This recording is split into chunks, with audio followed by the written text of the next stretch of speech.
hello. I started early because I got JoJo here, but I don't know how long she'll stay. Hi, JoJo. You say hi? Hi, baby. Tell everyone hello. Hi, baby. Yeah. Hi, baby, come here. Hi, kitty. There she is. Hello, welcome. Welcome. I see the chat is starting to go. Hello, welcome. JoJo, you want to say hi? You're so pretty. Yeah? She went right into it with the whole showing tonight. You say hello. Hi, baby. And she's gone. All right. Let me get a little more light in here. How we doing tonight, chat? How we feeling? How was our week?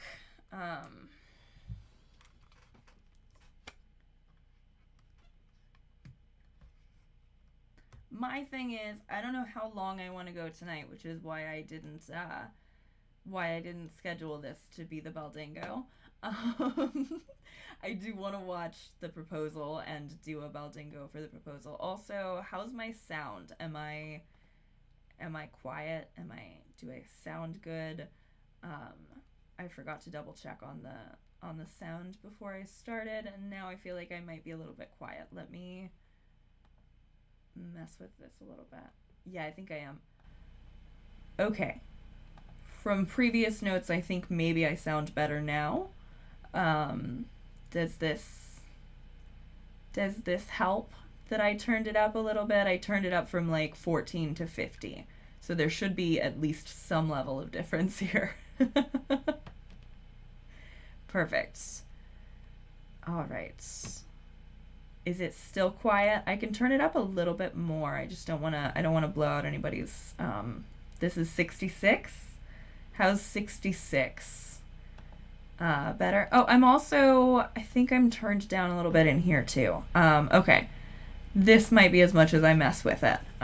Is this good? Is this crunchy? Does this sound good?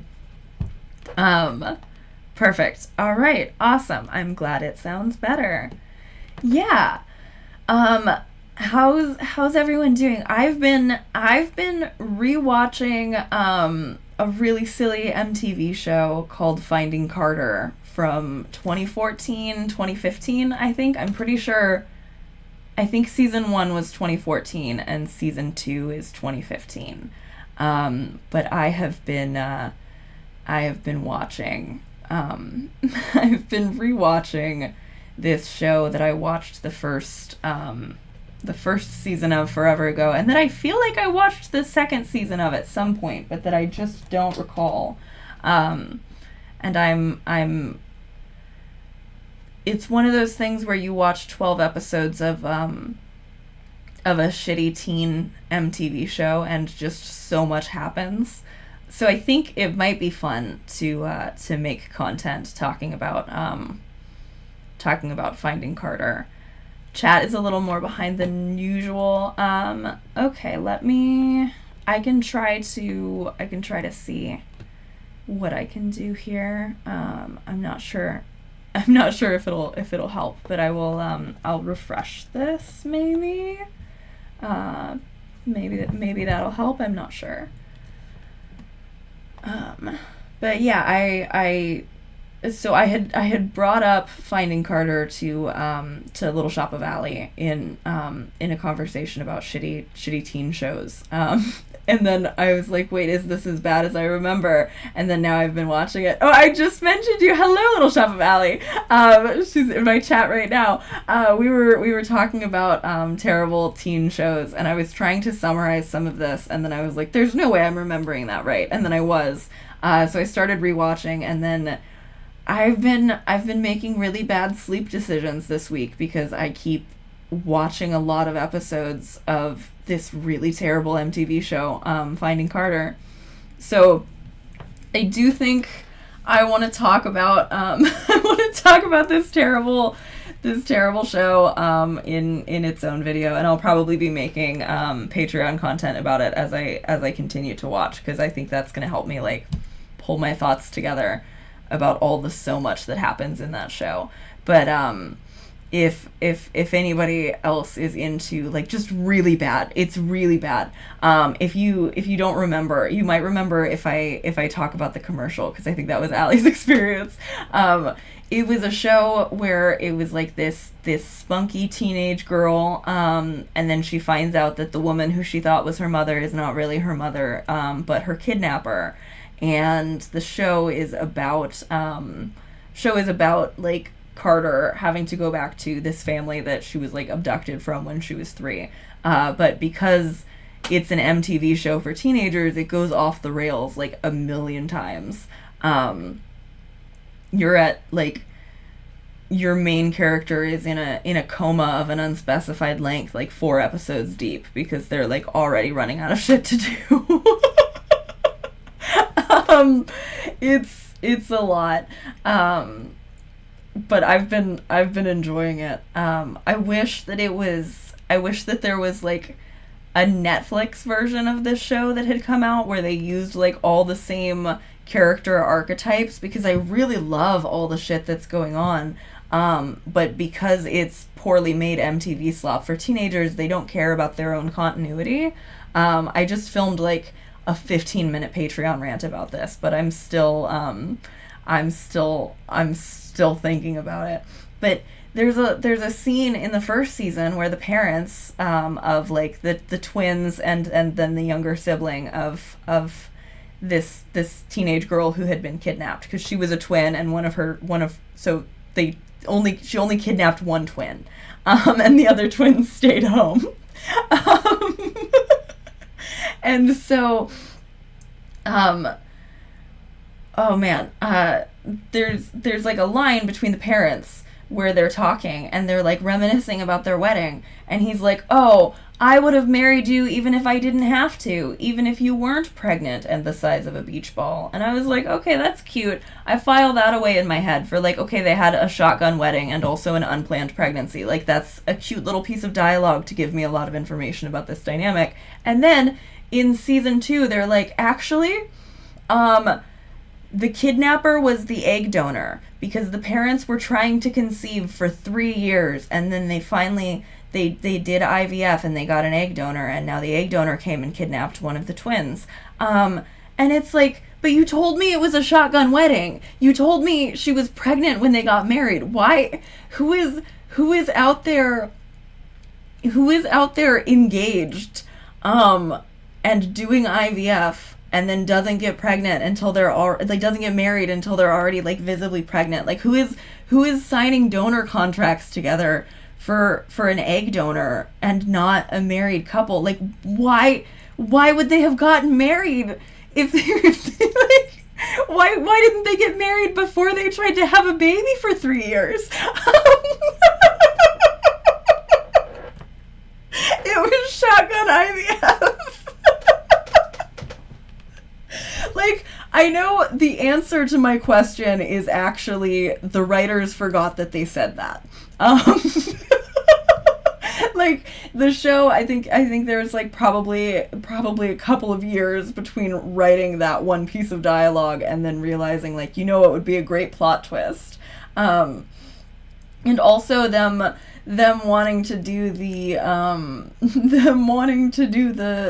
the plot twist of like, and it's the egg donor. Like, I feel like, I don't know, it's just so weird. It's like they started one show, and the show that they started was so cool because it was brave enough to ask the question, what if Lorelai Gilmore but evil? And that is such a fun concept for a show. It is such a fun concept of a show to set something up and be like, oh, look, it's like this really cool single mom parent, but actually, guess what? Actually, she's a kidnapper. That's so cool. And then they decided that they needed to try too hard to make it make sense. And they made it make so much less sense. They wanted to get married in Womb World. A Womb World destination wedding.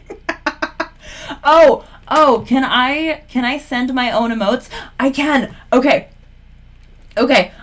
So I have set up, because somebody asked me, they said that they wanted this. Obviously no pressure. Somebody just told me they wanted this, so I set it up. I set up channel memberships for YouTube, and I gotta show you what I made. I made Womb World emotes. I can put it on screen, I think. I'm not sure how they look on chat on the screen. But I did make a Womb World emoji. Let me pull it up. It's kind of transparent, so I might need to fix that. But I did make this. I made Womb World emoji. So this exists now. We can have womb reacts in the chat.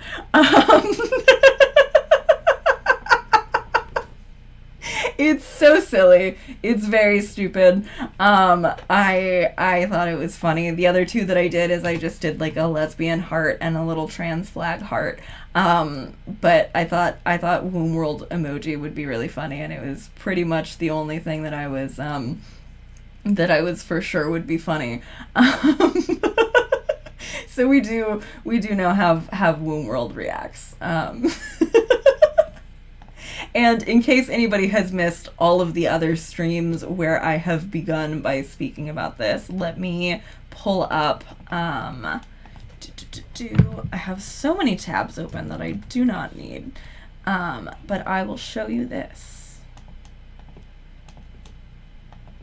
We are doing, as I've mentioned in all my other streams recently, as I've been streaming so much lately, I set up a bonfire campaign for Womb World t-shirts. I'm putting myself here. Is this the right one? Come on, you can do it. Where is it?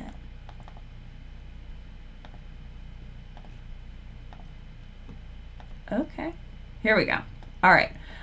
So this is, I threw this together. I was working with Sunny on some drafts, trying to figure out exactly what I wanted, and then I ended up making the Womb World graphic in Canva.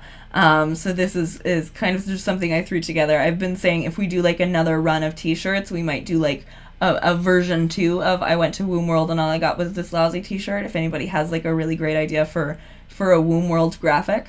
But I just knew that I wanted like big bubbly letters like a theme park, and I thought that was funny. So we have these t-shirts as I went to Womb World and all I got was this lousy t-shirt and some really weird ideas about gender. You can get it in any color, pretty much. Well, any color is a stretch. You can get it in a lot of colors. I made sure that we had this option with the blue and the white, because I felt like the blue and the white and the pink looked like it was like a nice little trans rights vibe. That is the one that I ordered, and it's supposed to get here tomorrow. I'm really excited. I'm also really excited because we have sold 14 already, which is more than I thought it would sell, if I'm being honest. I know I set the idea for it. I set like the goal for 50, and my idea for that was just because I felt like if we did sell a few dozen, that would be a lot. And I'm also planning on doing an entire video about Womb World. So I'm excited about that, and I'm also excited about plugging the shirt in like in a main video, because I feel like a lot of people don't watch the streams. So we've sold 14 and we've raised $180. It's raising like between like $5 and $6 per t-shirt, because they're kind of expensive, but they're set so that we can raise a little bit of money. But people have been opting to donate as well when they buy their shirts, which is amazing. All of this money is going to an Act Blue that splits between 94 local abortion funds. So that's directly going to be helping people to access their health care, to go to their appointments, to pay for their appointments, to stay somewhere that they need to stay to get an appointment. Money will be going directly to that as soon as I get the payout. The first campaign runs until the 30th, and then they'll give me all of the money that's been raised, and then I will donate it, and I will post with the receipt of the donation and everything. And I just think it's really cool. I'm really excited about it. The link should be in the description for the live stream. I've been leaving it in these lately. But yeah, those are the Womb World t-shirts. And I'm so happy that we're at 180, because I was going to be a little bit embarrassed if I raised so little that everybody got less than $1. But everybody gets at least $1, and I feel like it could be more, and especially because I don't believe I'll have any issue having a sponsor in the Womb World video either, so I'll be able to donate more as well with doing a sponsored video about it. So I'm just excited. I really love that we get to do this, and it's cool.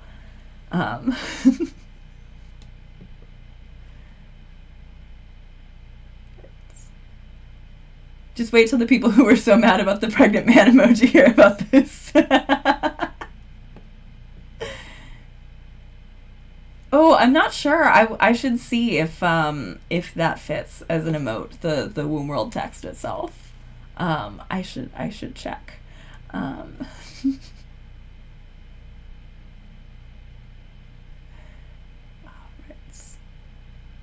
Like the Mickey Mouse balloon, but it's a uterus. Oh God. Yeah. So let me actually, since we're here anyway, right? Should we just, I think we should just see, I think we should see how long the proposal is. I don't know. Should we do that tonight or should we wait, right? How long is the Justin Baldoni proposal? Because my thing is once we start doing a bingo, I know it's going to take us like 3 times the length of however long something is, right? It's 27 minutes. I do still kind of want to wait. Oh, Sunny, thank you. My first member ever. Oh my God. You have a little blue star next to you now, and your wrench. Incredible. Implies the possibility of Mickey ears but uterus. God. Oh God. Let me actually, I don't think I've seen them yet in this stream, but somebody sent me Womb World art on Tumblr that I have forgotten to show. I forgot that this is what my Tumblr theme looks like. When did I make it green? Okay, hang on. Sorry, I'm scrolling. I'm always like, I'm never on Tumblr anymore, and then I have to look for something, and it takes me a minute. Okay. So Clover Plays Snake Game, who I have seen in my streams before, but who I don't think is here yet tonight, sent me this on Tumblr, and let me see here. I'd rather watch Ryan Reynolds' proposal, the real one, not the movie. Thank you so much for the super chat, Chris. I really appreciate it. So this is the Womb World art that I was sent on Tumblr. They said I should be doing homework. Womb World trademark, the happiest place on earth, and this with like the little fetus landmass for the womb world. I think that is inspired. I think it's so funny. I am obsessed with this. I love it a lot. I think it's really, really great. When I answered the ask on Tumblr, I was like, hey, anybody who sees this and does not keep up with my channel, Womb World is a phrase my personal nemesis Justin Baldoni uses to refer to a fetus in utero. We're selling t-shirts for abortion access. LOL, it is not a TERF thing, it's a making fun of natalists thing. Because I don't have like a ton of Tumblr followers, but I know I have a lot of people who do not keep up with my YouTube presence, because I don't really promote my stuff over there. And I was like, somebody is going to be very distrustful of me if they don't have the context on the Womb World thing, which is why we always make sure to be clear. But I did really, really love that piece of Womb World art. It was gorgeous. Jojo, do you want to come say hi again? Yeah, you look very sleepy. She was laying on the bed, and I thought she was just laying there, but she was clearly asleep, and she just gave me the most betrayed look for me making her get up to look at me. Jojo, you wanna come over here? I don't think she does. Yeah. So I'm very rarely on Tumblr compared to how often I'm on Blue Sky, because for some reason Blue Sky has become like my primary social media, which is weird because it was Tumblr for a really long time. Like even through 2020s, like 2020, 2022, I was like mostly on Tumblr if I was on something on my phone, but I've really stopped using Tumblr so much. Unfortunately, I developed a really bad habit of being on Twitter, which I did not previously have. I wasn't on Twitter before I started posting over there to kind of try to like promote my videos. And I had ended up making some feminist friends over on Twitter, so I ended up continuing to post on Twitter. And then as I've made a whole video about it became increasingly clear that I could not remain on Twitter. And so the night of the election, I decided that I was moving I was moving over to Blue Sky. And then now that I'm on Blue Sky, I don't go on Tumblr as often, even though I used to a lot. But I still check Tumblr like pretty much every day. I'm really glad that I was able to kick the Twitter habit, because once I switched to Blue Sky, I didn't miss Twitter at all. But I did definitely just swap out how much I was on Twitter with how much I was on Blue Sky. Another design idea is the poster for The Ring, but instead of the curse tape, it's Jamie Heath's wife's birth video. I still can't believe they posted that. I just can't believe they posted it. And I can't believe how many people I saw being like, this is beautiful and not weird at all. And how the overwhelming consensus was not like, oh yeah, Blake is right. Nobody wants to see that at work. But also I didn't watch it because I don't want to watch Natasha Heath's birth video. Just startling.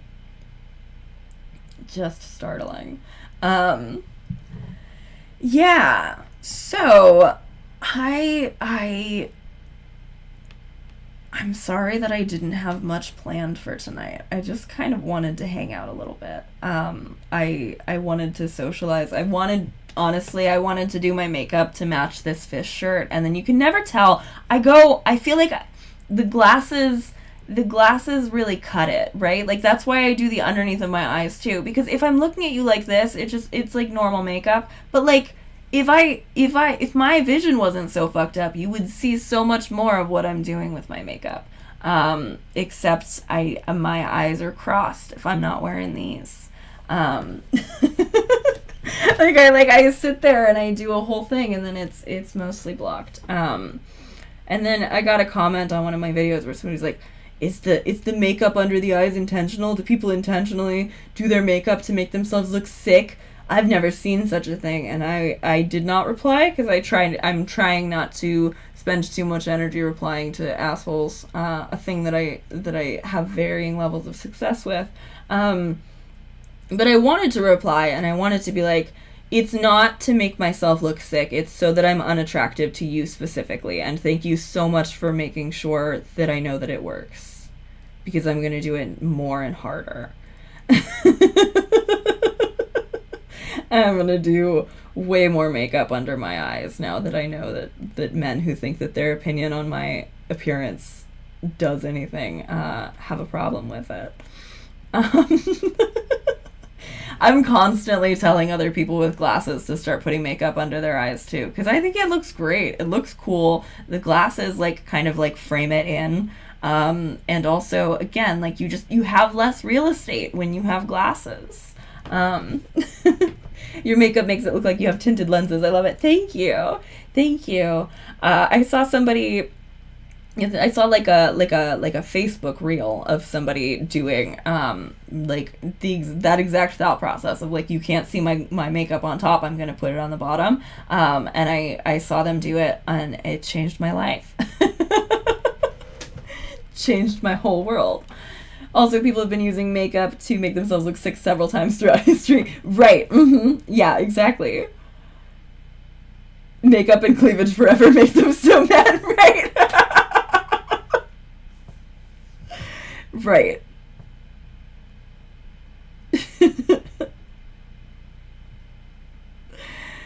Yeah. Um, okay, I maybe shouldn't do this. This is maybe a little bit. This okay. I have to talk about it. I've already posted about it on Blue Sky. I have to talk about it because it's really silly. I'm not. I'm not hating on this person who left this comment, but I got left a really silly comment today, and I've already posted about it on Tumblr and Blue Sky. So I would like to talk about it. Nobody is being told to harass this person. This person is welcome to their own opinion, even though I have suspicions that their opinion was generated in part by ChatGPT. Let's talk about this. So, I've clearly been talking about the Hunger Games quite a bit recently, right? Hang on. I'm just floating. Hang on. Okay. I've been talking about the Hunger Games quite a bit recently, and somebody presented me today with a take on the Hunger Games that I've been thinking about this whole time. Let me actually hang on. Sorry, I just need to.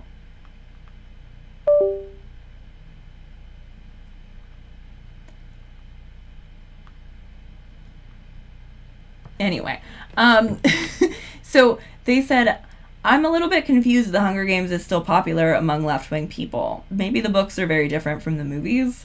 I've only seen the movies, but in my view, they very clearly depict a society that is a communist/neo-Marxist dystopia, making the movies themselves clearly conservative and right-wing, and a radical right-wing warning of what they fear society becomes like in the future if the left get their way. So the Hunger Games is not really my thing. And that alone kind of made me giggle because it reminded me of that other Hunger Games take that we watched on stream, where somebody was saying that the Capitol was waging war on the traditional values of the district, and we were like, what? But they were pushed back a little bit about this, about like, wait, where are you getting this? Oh my god, no, you might be right. You literally might be right that they might be thinking wrong kind of capital. Oh my god, ethical soprano, I didn't even think of that.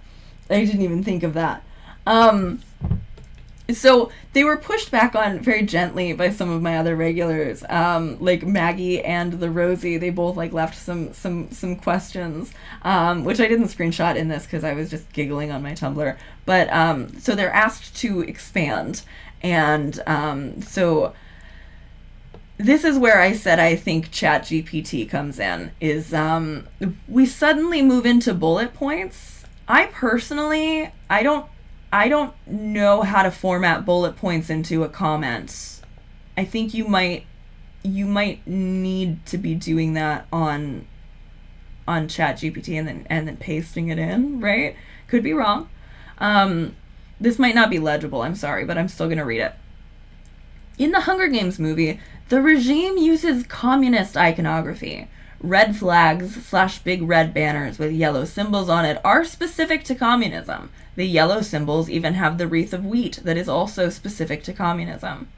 The economic system of the country is a centralized planned economy, which is specific to communist countries, like the USSR, Eastern Bloc, etc. The evil dictator has impressive white / gray hairdo and beard, like Karl Marx. The way the oppressive ruling of the system look, and often even move and talk, is clearly queer / drag coded.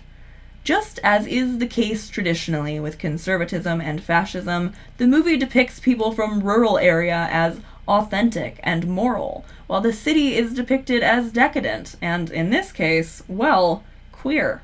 So The Hunger Games depicts the nightmare fantasy of a radical right-winger, what they would call a woke dystopia, and what they claim that society will become if the woke have their way, a neo-Marxist, communist, and queer dystopia.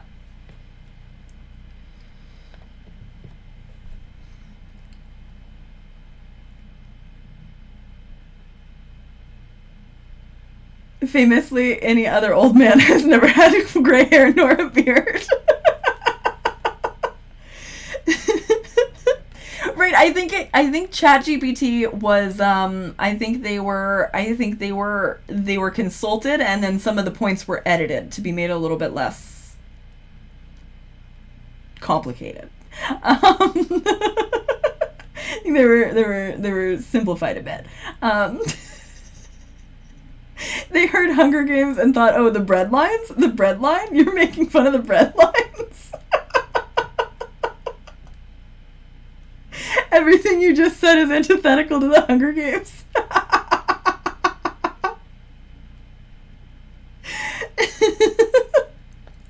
And they said again, like there were lots of comments, just kind of the same. The regime uses red flags and banners with yellow symbols on them. They even have the specific detail of a wreath of wheat. This is specific to communism, which, as I pointed out on my Tumblr post, I don't. It's Panem because Panem means bread, because bread and circuses.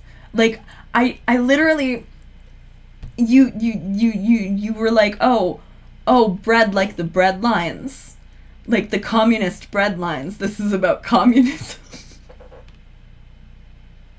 It's bread and circuses. I don't know of famous communist circuses to distract people. Like I don't think that's I don't think that's actually a specific communist iconography. And then again, this is a really common one. The movies depict the oppressive elite in power as queer/drag coded. All this is what a radical right-winger would say society would become if the left would have their way. A communist and queer dystopia. So I don't really like these movies. Which is just a lot. It's a lot. I'm fascinated by how many people run with, it looks like queer people in the Capitol in the movie, and that means it's homophobic. I really, that's not the one I meant to close, sorry. I really want to talk about that in my video about like homosexuality in the Hunger Games. But it's so guy who's only seen Boss Baby saying, getting a lot of Boss Baby vibes from this about another movie, but about person who only knows about communism. I'm like 80% sure President Snow doesn't even have a beard in the book. Like, he might have a mustache mentioned. I think there's a mention of him, like, blotting blood from a mustache. But I don't think he's described as having, like, a big Karl Marx beard. Yeah, Kate, thank you. All that Snow description is just Sutherland. He was a scrawny little freak with too much plastic surgery in the book, right?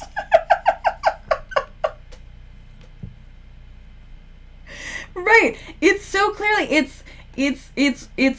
it's Rome, but it's America. Like it's and admittedly I didn't pick up on the 13 districts for 13 colonies thing until Dove Makes pointed it out, and then I put my head in my hands in real life. But like Panem is very clearly America and a commentary on America and the fall of Rome. Like it's not She wasn't doing an anti-communism thing. She certainly wasn't doing an anti-gay thing. Like, I just don't understand. Oh God, Kate. Oh yeah. So last time I was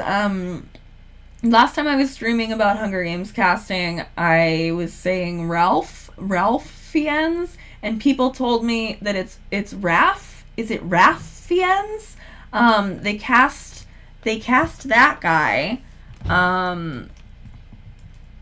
I've been told that the L is silent. It's Raph Fiennes. So they still have not confirmed Elle Fanning for Effie Trinket, but I think that's gonna be the last thing. I think that's the only one they think people care about. So I think they're saving Effie for last, and I think it is still going to be. I think it is going to be the Fanning, which I'm happy with. I think she'd do great. But I think they're just waiting to announce her last. But so I thought this was also really cute because I just I love Rachel. So he was cast, and they announced that today, and Rachel commented, and she said, "Not my movie X being Voldemort." It's not showing. It's very zoomed in. Hang on. I'm so sorry. I'm a mess. She said, "Not my movie X being Voldemort." I love her. I think she's so funny. I think it's really cute that she comments on stuff like this. I believe that she loves the Hunger Games, and one time I said that I don't believe Jennifer Lawrence read the Hunger Games, and somebody was like, "Well, Donald Sutherland gave her Anna Karenina to read on set," and I was like, "Yeah, do you think she read it? I believe he gave it to her. I 100% believe that Donald Sutherland gave Jennifer Lawrence a copy of Anna Karenina, and then I think it didn't get read." That's what I think. I think there were not books being read on the set of The Hunger Games, and that's why it wasn't until after Donald Trump that Jennifer Lawrence decided to go liberal mode. Some of the adults that they cast in the film read the books. Oh my god, that would be such a fun tier ranking stream. I think it would be a really fun tier ranking stream to rank the cast of the original Hunger Games trilogy by how likely they are to have read the books. Josh Hutcherson did not. Josh Hutcherson did not read the books. Jennifer Lawrence, I don't think she read the books. I think she certainly did not have time to read Anna Karenina, let alone on the set. Like, I believe Donald Sutherland gave it to her. I believe that he was like, "This would help you inhabit Katniss," because Donald Sutherland 110% read these fucking books. Donald Sutherland read these books and he wrote fan fiction, I'm pretty sure. Donald Sutherland is why Songbirds and Snakes exists. I think he's why it came out before Sunrise on the Reaping. I believe that he would have wanted to do a book club, but I don't believe that most of the actors in that movie actually read the books.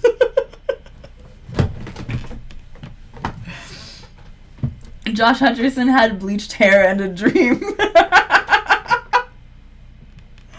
Oh, you know what Jenny Nicholson video I love? I love Trapped in an Island with Josh Hutcherson. That's one of my favorite of her videos. If anybody watching this has not seen Trapped in an Island with Josh Hutcherson by Jenny Nicholson, do yourself the enormous favor when we're finished hanging out and go watch Trapped in an Island with Josh Hutcherson. It's really funny. It's really good. The only people I trust truly read the books are Donald and Amanda Steinberg. I could see that. Yeah, I think, you know what? I think the guy who played Thresh read it too. I think he did.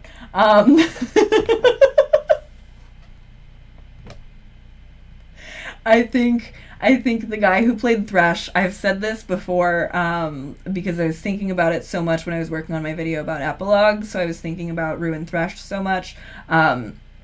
The guy who played Thresh is one of the best pieces of casting that they managed in this movie that wasn't like an already known name. He did so good. He was fantastic. He was really good. I think Jen did Hunger Games to X-Men, back to Hunger Games, then more X-Men. I could be totally off, but given how often she was just exhausted by press junkets. You are correct. She definitely did X-Men and Hunger Games trading off, and that's part of why Gary Ross left, which I didn't know until I was looking into why Catherine Hardwicke left for the Twilight video. But they actually had very similar excuses for why they bowed out after the first movie, was they literally were like, I would not have time to make the sequel I want to make, and they want it too fast. So they were they left, and then they were replaced by somebody else. And the articles that I found confirming that that was the reason that Gary Ross gave for leaving, specifically noted that, like, they were basically told, hey, you have to finish Catching Fire by, like, November because we need her for X-Men by December. And that Gary Ross didn't feel like he could do that. But Francis Lawrence was like, I'll do it. I'm in. Tap me in, coach. Put me in and I will make every other Hunger Games movie for the rest of time. I think I saw somebody replied to me on Blue Sky one time when I was talking about Francis Lawrence and how he's never going to let another Hunger Games movie get away from him since he didn't get to make the first one. I guess he, like, left another franchise he was going to do Catching Fire, or he left another franchise he was going to do Songbirds and Snakes or something like that. Like, I think Francis Lawrence is deeply committed, for better or for worse. I think there will not be a Hunger Games movie that is not directed by Francis Lawrence. Jennifer Lawrence, my main reasoning for being so sure she has never read the books is admittedly a very shallow one, but one time she compared her character in Winter's Bone to Katniss Everdeen, and she said that both characters were white trash with too much responsibility. And it's not even just that I don't find that endearing, it's that I don't find it an accurate way to summarize Katniss Everdeen. On so many levels, I don't agree with her. I just saw this post earlier today, also, that I retweeted, that I reposted, where it was basically saying, like, the worst curse that you could inflict on somebody is that they make a movie adaptation and it's like 95% accurate, but everything that's left out is really important and also really boring. And so they were saying how crazy you sound when everybody loves the movie series about the books that you love, and you're saying, well, it's bad because they left out the part where somebody is really tragically drunk, and because they left out the part where the two main characters make a plant book. You sound crazy when you say that, but if you've read the books, yeah, that's why the epilogue in the movies is bad. It's because there's no memory book. But everybody who's a casual loves to come onto my Hunger Games videos and be like, well, I think the movies are good, and you're not being fair to people who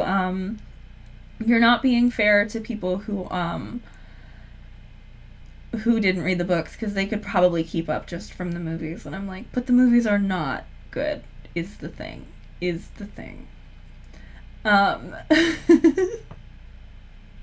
White trash is a term I trust very few people with. Like, I think the list is just Dolly and women who grew up in a trailer park. I agree. Calling her white trash with too much responsibility. Like, again, white and trash, bad.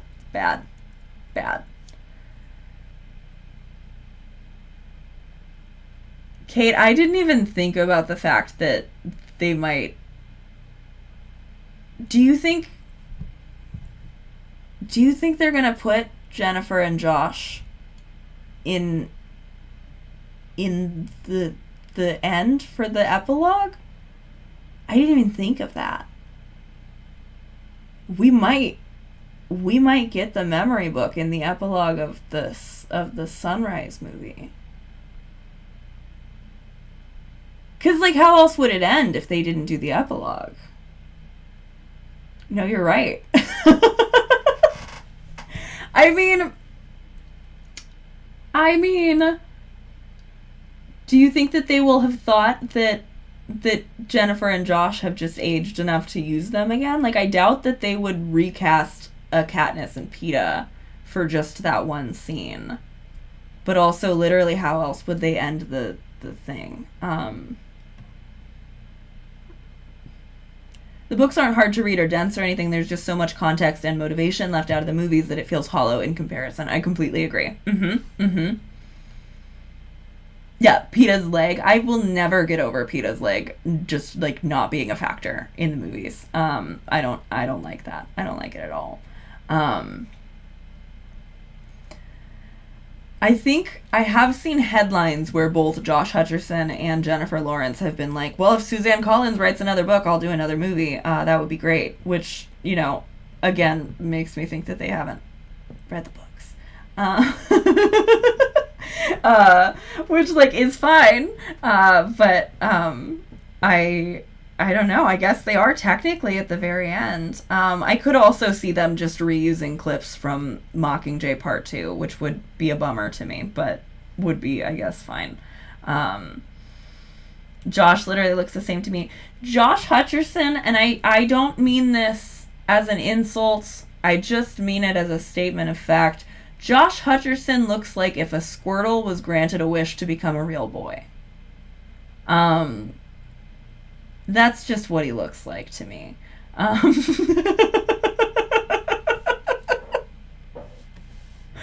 I I don't I don't know. I don't mean that he's ugly. I just mean that he looks like a human Squirtle.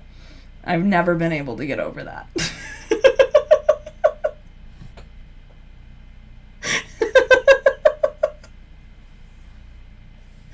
They definitely do look the same as they did when the movies ended because they didn't look like teenagers when they filmed the movies.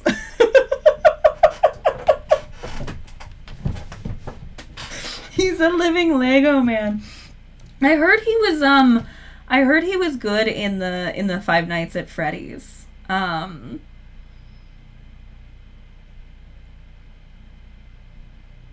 never saw that though.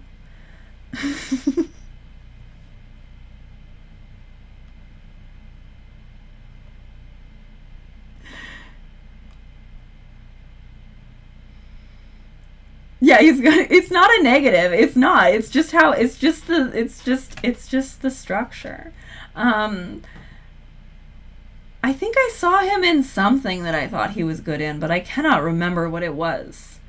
But I feel like I watched him in something at one point, and I was like, "Oh, that's Josh Hutcherson." But I certainly did not watch Five Nights at Freddy's. But I've heard it's good. I've heard he's really good in it. Um,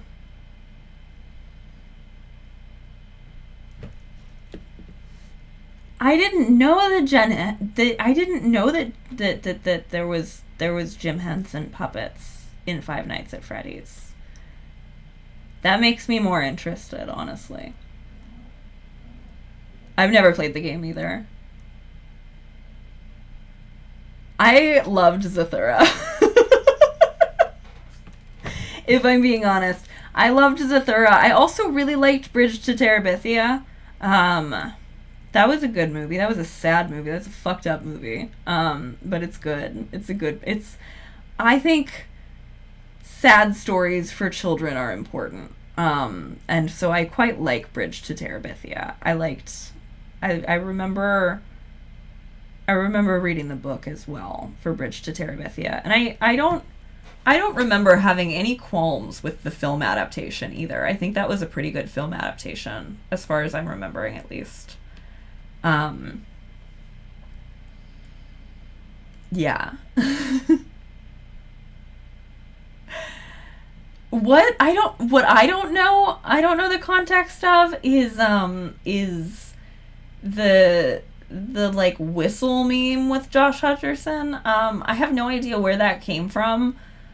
I always send it to one of my friends. I send it to my friend Rachel Ann whenever I come across it. But like people will like make a video that looks like it's something else, and then it's like a little whistle song and a picture of Josh Hutcherson like with his hands behind his head. I think that's funny. I don't know how he feels about it, but I think it's funny. Bridge to Terabithia movie and book fucked me up. I was in my film critical child era, so I think it was all right to my memory. Yeah, yeah. I feel like that's like such a beloved book that I would have remembered if it was an adaptation people had issues with. But I feel like they were pretty faithful. One of I think the best adaptations was The Perks of Being a Wallflower movie. that's a perfect movie adaptation as far as I'm concerned. And I think that was 100%. I'm sure actually that the author of Perks of Being a Wallflower wrote the screenplay for the movie, which is what they should just always do. They should just always let you do that, because it made for a movie where the characters were the same as the characters in the book, and so often that's like just a little bit slightly wrong.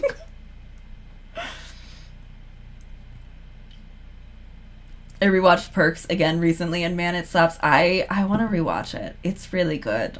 I always forget Paul Rudd is in that. Um, I'm a big Paul Rudd fan. Has anyone? I've talked about this before. I think at least on Blue Sky. But did anybody watch that Netflix show, Living with Yourself with Paul Rudd? Because I loved that show.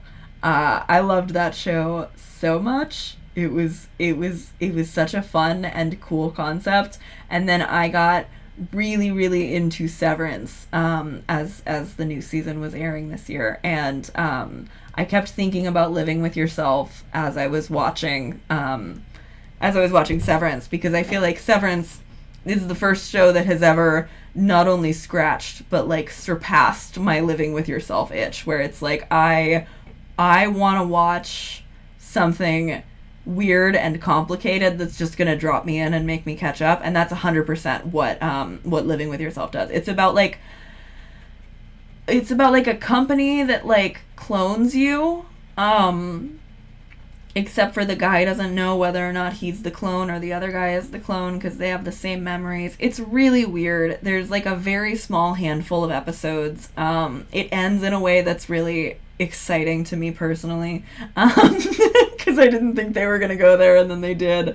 If anybody ever wants like something fun to watch in like a weekend on Netflix, you should check out Living with Yourself. If actually, caveat, if you want something fun to watch and also you like Paul Rudd, because not only is Paul Rudd there, but Paul Rudd is there playing two different characters, so it's double the Paul.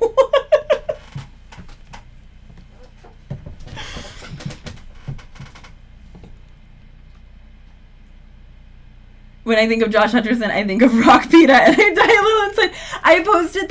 I posted a picture of the rock pita screenshot on Blue Sky when somebody asked me like why I thought the movies hated PETA, and I was like, they hated him, and I posted, I was like, why did they do this? And somebody responded, and they hadn't ever watched the movies, and they had no idea. They had no idea that was how they had done PETA's disguise in the arena. And I wish that I could recapture the feeling of seeing Rockface for the first time. It was so long ago and I was so young I don't even remember. But like, why the fuck did they do that? I need to pull it up. In case anybody's not seen it. So in the Hunger Games book, Katniss is like walking, trying to find PETA, and she steps on something, and then she hears PETA underneath her, and he's like, "Here to finish me off, sweetheart." And then she steps on him, and he's like, "Oh, don't step on me." And she can't find him because she's just like looking down at like a muddy bank. And then he opens his eyes and he smiles, and she sees him, and he was hiding in some mud. He was just hiding in some mud. He had just camouflaged himself in some mud. Why did they do this? What? Why would they do this? How could he have done this? He doesn't have a mirror. He doesn't have brushes. Like, I don't understand. How did he get it on his lips like that? Like, I'm sorry.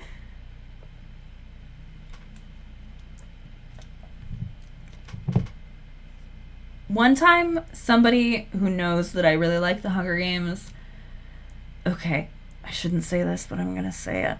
It was my sister-in-law. She knows I really like The Hunger Games. She texted me after she watched Ballad of Songbirds and Snakes. And she said, I really want to know what happened with President Snow's sister. I want to know who turned her into a cat and what happened there. And I think about that constantly. That is the measure that I'm trying to hold up non-book readers trying to figure out what's going on in the movies against. That she thought that they were brother and sister, that she thought that Tigress turns into a cat, that somebody turned Tigress into a cat. I think about that constantly. And I wonder if people like that think that PETA has a very specific power that he used only one time in the series, where he can, like, turn into a creature. where he can turn into the thing. Just for a little bit. And then he never did it again.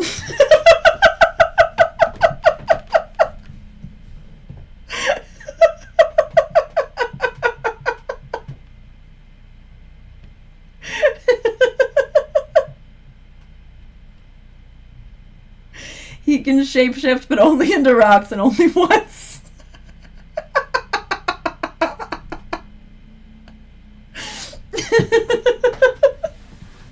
Force feline.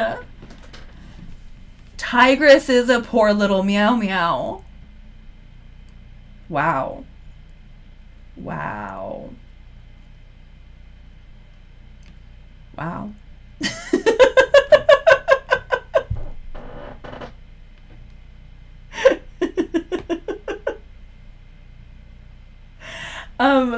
Yeah, so maybe I am a bit uncharitable to people who haven't read the books, but I also feel like people who haven't read the books have maybe a little bit no idea what's going on. Rocks Man is really good. Rendered Fat, that's really good. That's really good.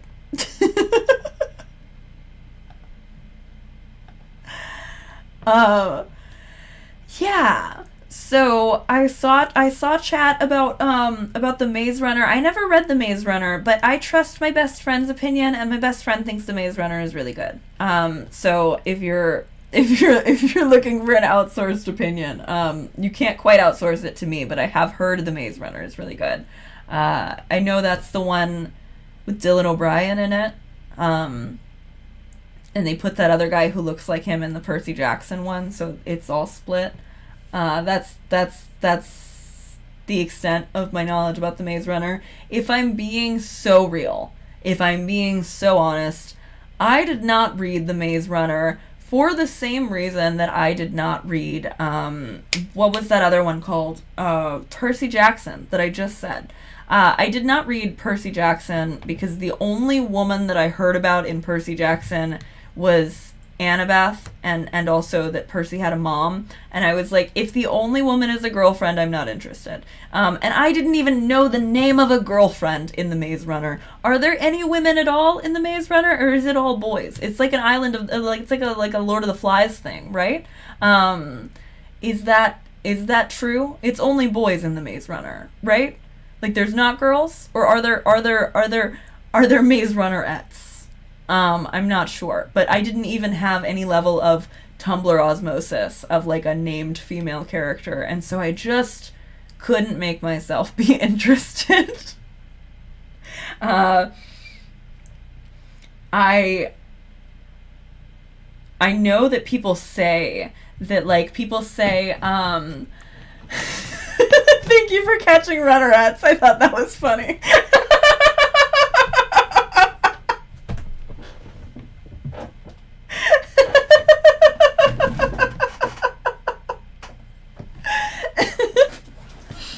I should mention I interviewed Jack Quaid from The Hunger Games for my old blog, The Glass, when he did a film short titled Backyard Portal. That's so cool. That's really cool. I I've been watching The Boys, and Jack Quaid is in The Boys, and I find him very endearing. Even though I'm not, this is not a suggestion that anybody who's on the fence watch The Boys, because I don't want that, I don't want that responsibility. But I personally watch it. My bestie and I watch it and have caught up. But Jack Quaid is in The Boys, and I was like, holy fuck, is that the guy who killed Rue?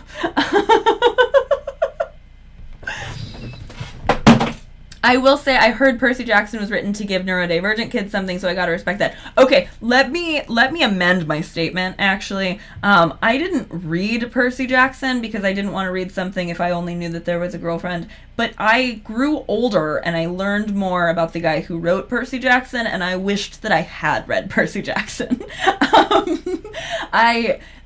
That's Rick Riordan, I think, right? As far as I know, Rick Riordan is like really cool, and it's kind of not a standard to be pretty cool if you're like a series writer for teenagers. As far as I know, Rick Riordan, like, is it Riordan or Riordan? I'm probably saying it wrong. Now I don't know, but I feel like it's probably Riordan because I started on Riordan. But anyway, Percy Jackson guy, as far as I've heard, like, I think that he's one of those YA authors who is, like, writing to teenagers because he likes and respects teenagers and not because he feels like that's the best he could do. And I don't want to reread it as an adult because I feel like I'm probably not going to, I'm probably not gonna be able to invest myself in it as much as I could have if I had read it as a teenager, but I wished that I had read it. I'll respect it as a busy adult with less free time. Yeah, exactly. That's how I feel about a lot of other people's other beloved YA series. Even as I'm willing and excited to return to the Hunger Games, I'm like, I'm probably not going to read, whatever else. I do want to try to reread some Meg Cabot books, because I used to just go grab whatever I could from Meg Cabot at the library and I would inhale it.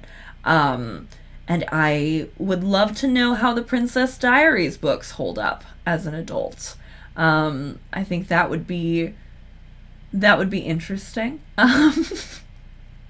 I also want to read a series that she had that I only read the first two of, where it was like this normal girl gets a brain transplant with a supermodel, and now she's in a supermodel's body, and also she's in the witness protection program. That series is called Airhead, or Becoming Nikki, I think. But yeah, I'm interested in reading that, but I feel like I'm gonna have less patience for something about dumb teenagers. No, I've never seen Artemis Fowl or read it, but I think I have heard that it had a bad movie adaptation. Things hit a lot differently when the characters are not your peers, but instead very obviously tweens. Yeah. That's the thing, too, is a lot of the time... Sorry, I dropped something. A lot of the time when I was reading... when I was reading YA, I was a little bit younger than I was supposed to be reading YA. So, like, I was, like, 11 reading about teenagers, which I think many such cases, I think a lot of people start reading YA before they're technically, like, YA aged. But it's just very different because I used to read about, like, these people who felt so much older than me, and then you go back as an adult and you're like, that's a baby. That's a little baby.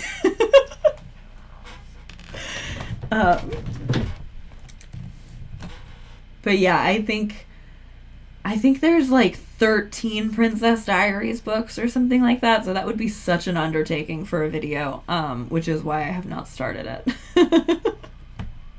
It felt like you played it safe with the first series, but all the subsequent series are very queer. I haven't read them, so I don't know if it's good representation, but I appreciate the effort regardless.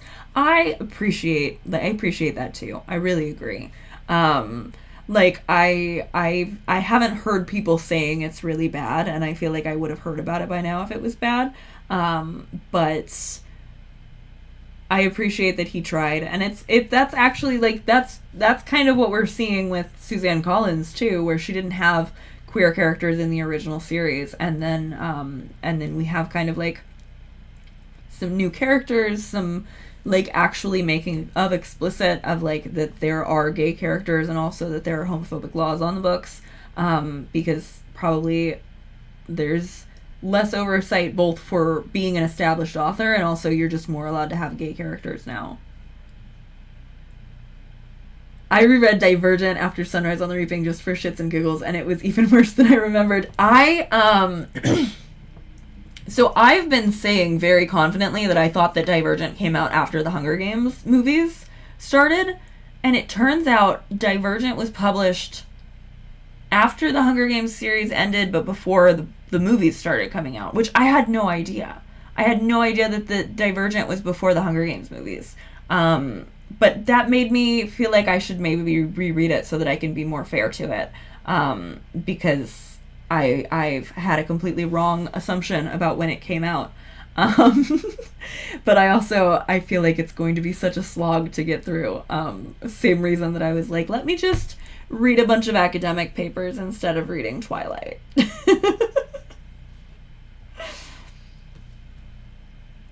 What's your take, rendered fat? Are you typing or are you waiting?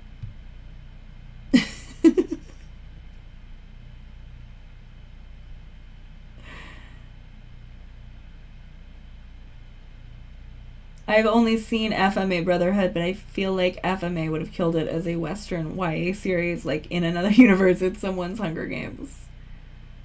I never watched that. I think one of my old roommates tried to get me to watch that at one point. But I really struggle to pay attention to animation in a way that makes me feel guilty because I know how much work goes into it. So as soon as I notice that I'm not paying attention to something that somebody animated, I stop being able to enjoy watching a cartoon because I just feel bad. So I don't watch many cartoons or anime or anything like that, and it makes me feel like such an uncultured little baby, because there's so much that I know that I would like, that if my attention span were better, I would probably really like. Because, I mean, Avatar is a really good example of that. I fucking love Avatar: The Last Airbender, but I didn't watch it for a really long time because I was like, that took a lot of work to make and to animate, and if I'm not going to enjoy it, I don't want to watch it. For some reason, I don't feel as guilty not really paying attention to people walking around making like a shitty show that they had to act out with their bodies. I don't know what that is about me.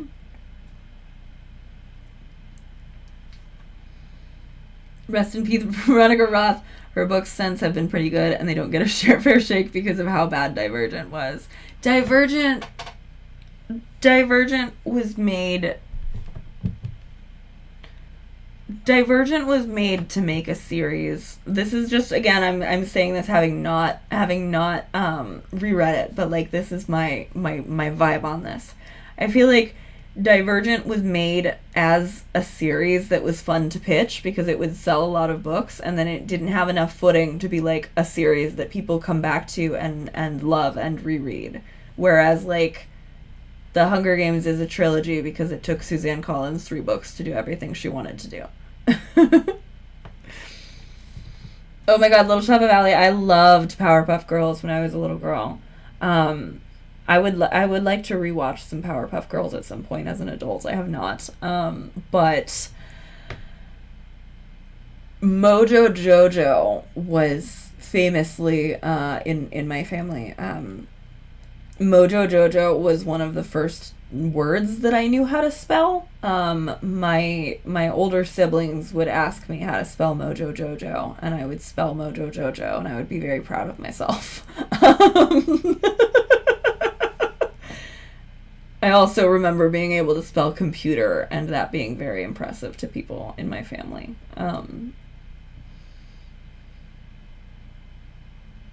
Ooh, dropping in to recommend Abigail DeVoe's latest video to you. It's about the mountain goats. I'll definitely check that out. That's cool.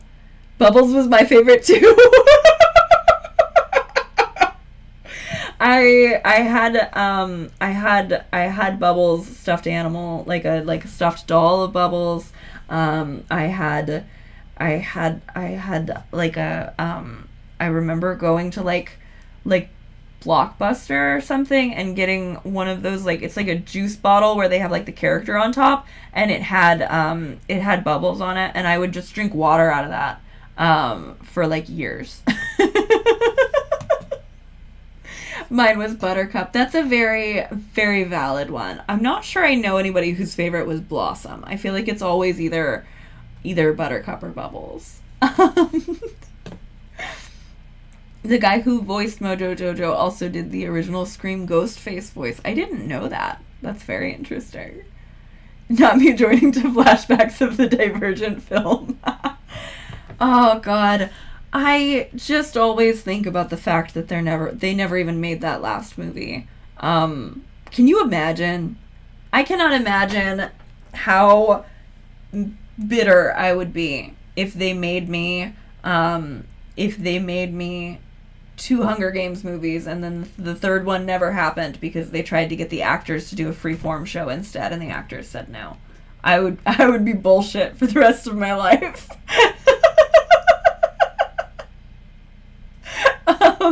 I would be really pissed. Then I got a crush on Kim Possible, so I have a type. The crush on Kim Possible is so real. It's so real. Oh my God, I had a crush on Kim Possible. I had a crush on Shigo. I had a crush on Bonnie. Bonnie was like the mean girl cheerleader. Yeah, Kim Possible was a lot for me.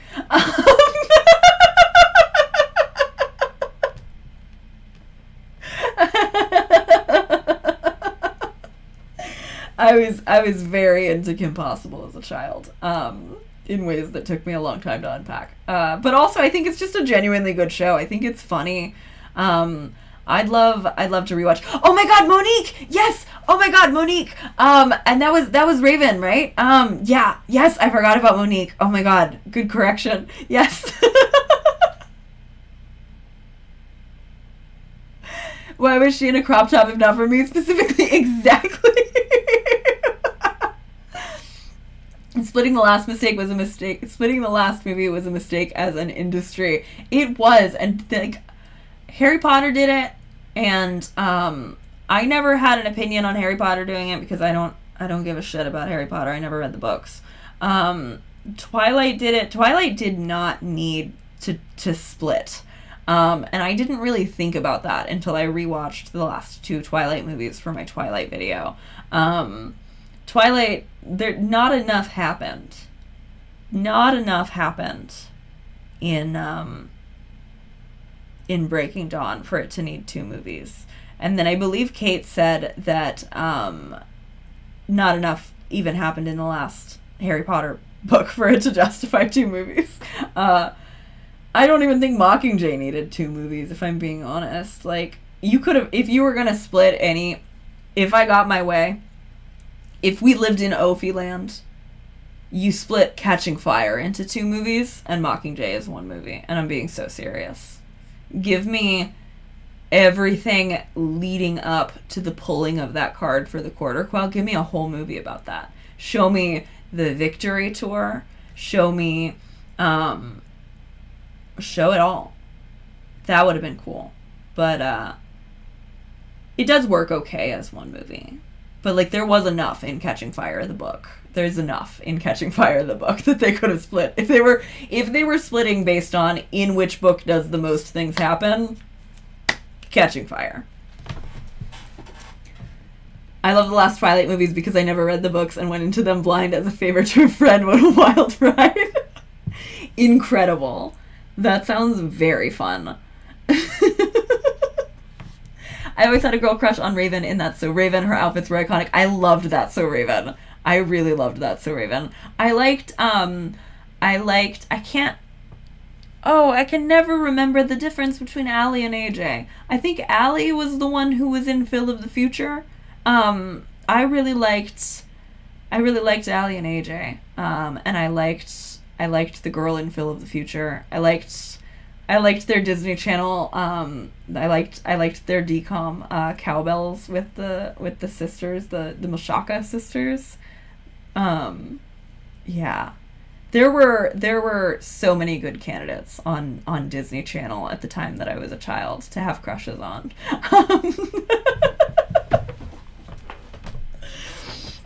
I had a crush on. I did have a crush on Christy Carlson Romano. If Christy Carlson Romano accused me now today of still having a crush on her, she would be wrong. But if Christy Carlson Romano got mad at me for some reason about my Podco video and she said, "You must have had a crush on Ren Stevens," she would be correct.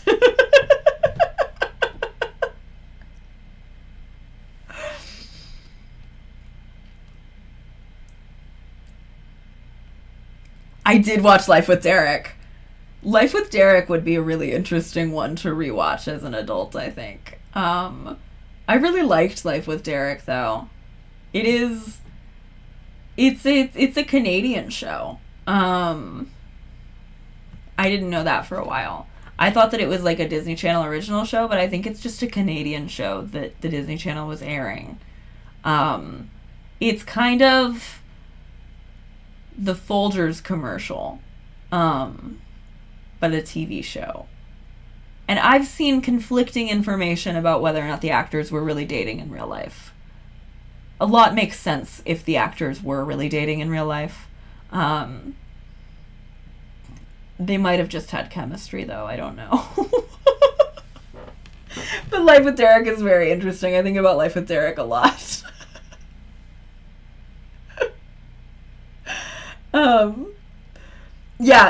Yeah, that one, Kayla. Oh my God, Miranda from Lizzie McGuire. Yes, yeah, I loved Lizzie McGuire. Lizzie McGuire was really good. I definitely had a crush on Miranda. And then she's not in the movie.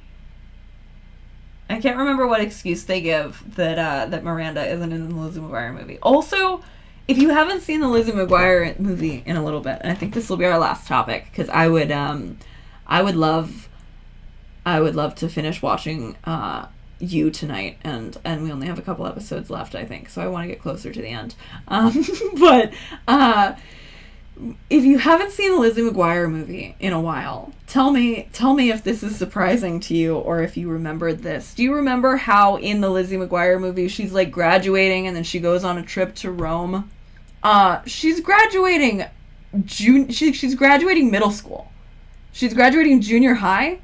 Like, she's not, that's not her high school graduation. That was, Lizzie McGuire was about junior high. She graduated junior high and then she goes to Italy and then she's a pop star on a stage. And it looks just like her. But like, in my brain, I was like, oh, the Lizzie McGuire movie is set after she finishes high school. And it's very much not.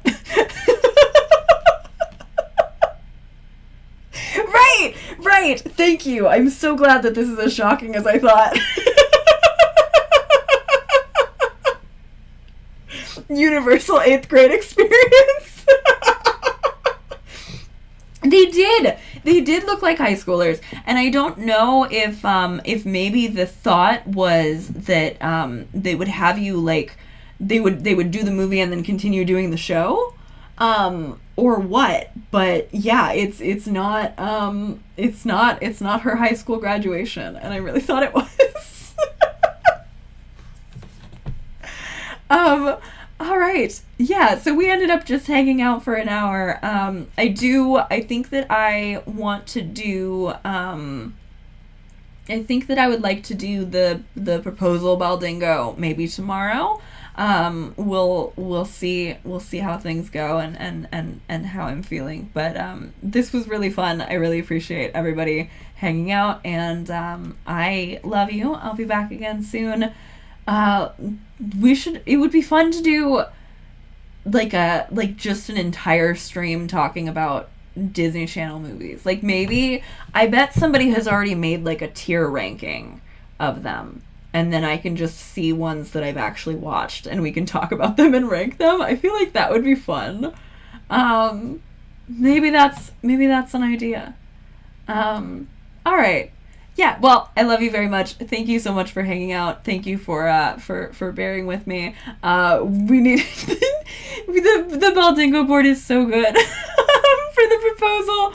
I want to save it so that we can reveal it when we actually do it, but it's so good. It made me like cackle out loud again. Um, yeah, all right. So I love you very much. Have